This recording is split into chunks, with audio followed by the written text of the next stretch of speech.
Oke guys, masih bersama gue Shinji di sini. Hari ini gue mau ngomongin soal tentang hair dryer.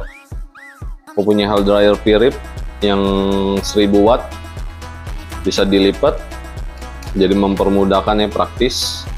Terus dia juga ada dua mode, ada yang panas sama yang ada yang keluar angin doang. Ini dia. Wattnya sih 1000 watt ya, 900 sampai 1100 watt.